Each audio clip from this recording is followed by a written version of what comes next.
Today we start with the interstate comparison with the poverty. What we see about poverty, that the percentage of population below poverty line is different in different states. It means the poverty is not same in all the states. It is reported to be highest in UP, Bihar, Odisha, Chhattisgarh, Jharkhand, Manipur, Assam and Madhya Pradesh. These are the states which reports most of the cases of poverty. Nearly 29.4% of population in UP, 33% in Bihar, 32% in Odisha, 31% of Madhya Pradesh estimated to be live below poverty line. In Punjab, only 8% people live below poverty line. In Haryana, that is 11%. In Rajasthan, that is 14%. So the poverty is not same in all the states. It differs state by state. If we compare it rural and urban sector, then what we see is that in 1972, 54% people in rural area lives under poverty line, and 42% urban area lives below poverty line. Then, if we talk about today, what we see is that 25% people in rural area lives under poverty line, and 13% people lives below poverty line in urban areas. So that makes it total 21.9%. So what observation we have with this table is that the rural poverty continues to have an edge over urban poverty. Though both have shown a significant decline over time. It declined from 54% to 25% rural areas, 42% to 13% in urban areas, but still the rural poverty is higher than the urban poverty in India.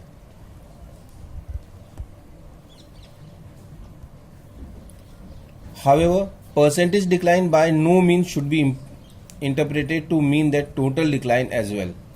The total number is increasing because we have a lot increase in population, but the percentage shows that in comparison to the previous population, this population is facing lower poverty in the country.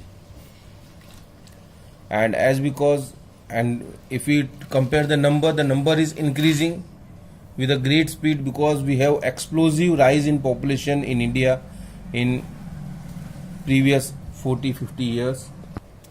What are the reasons of poverty, the causes of poverty? The poverty with reference to underdevelopment of Indian economy.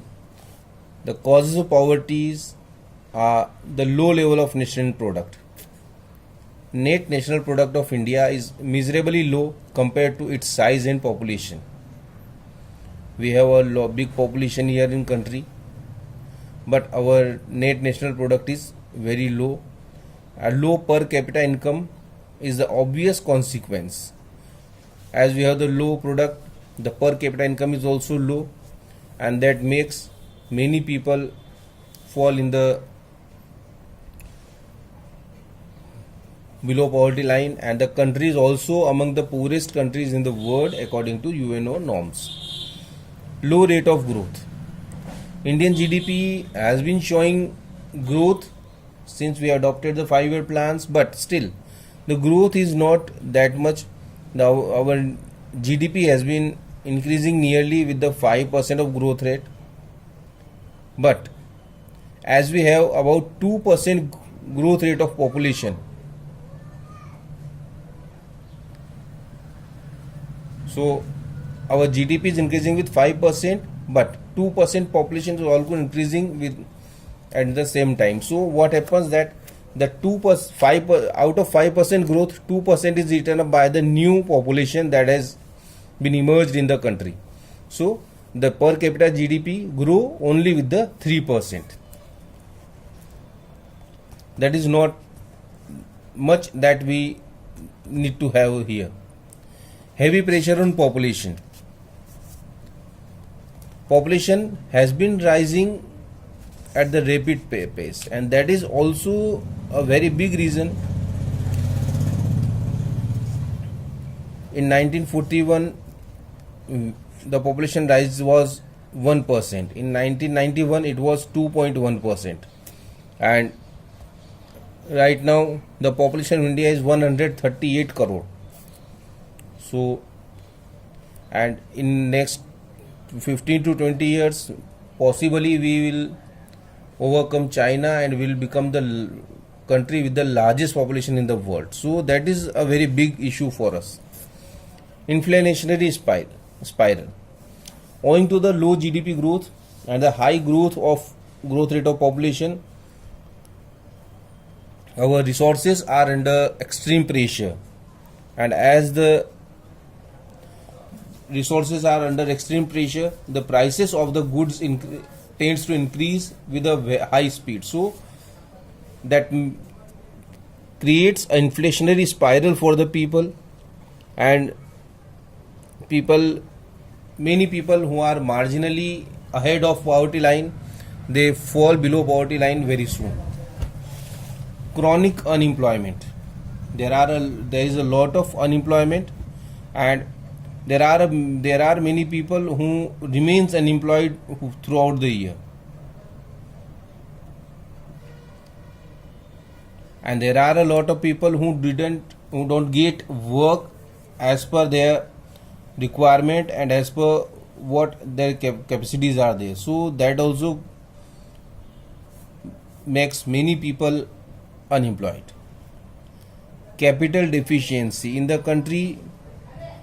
Capital is the principal factor for the economic growth, and in the country the people, because everyone was very poor till we get the independence, so we have a lack of capital. We don't have much money with the people who can spend. Lack of able and efficient entrepreneurs, because people don't have much money and the skills, so we don't have the efficient entrepreneurs who can start new businesses and who can earn with their skills. Outdated social institutions. Our social institutions are outdated. They are not much worthy for us now. Lack of infrastructure in the country.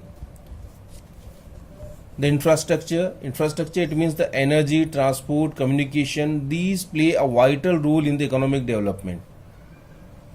These are the physical infrastructure. Then we talk about the social infrastructure, that is education, health, housing services. All these are miserably low in the country. We don't have the physical as well as the social infrastructure in the country. So our population is very weak, and the slow pace of growth and persistence of poverty are obvious consequence due to this.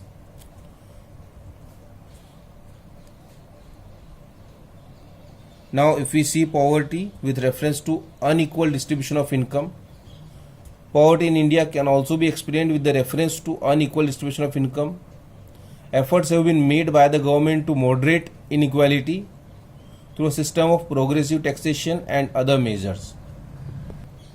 But despite all such measures, poverty in India has only tended to compound over time. It is increasing over time.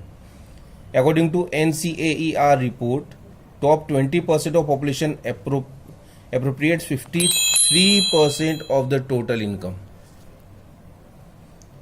It means only 20% people of India acquires more than half income of the country, and the bottom 40% appropriates only 15%. According to Monopoly Inquiry Commission, 1536 companies of the country are controlled just by the 75 families. Unequal distribution of income not only reflects the size of existing poverty, but also points the possibilities of widening gulf between the rich and the poor. So that is also a big reason, then, because most of the rich are building the fortune, and the poor continues to struggle for the survival. So this is how the poverty is increasing in India. Now what measures are to be taken to remove the poverty and what have been done in that field, we'll study in the next video. Thank you.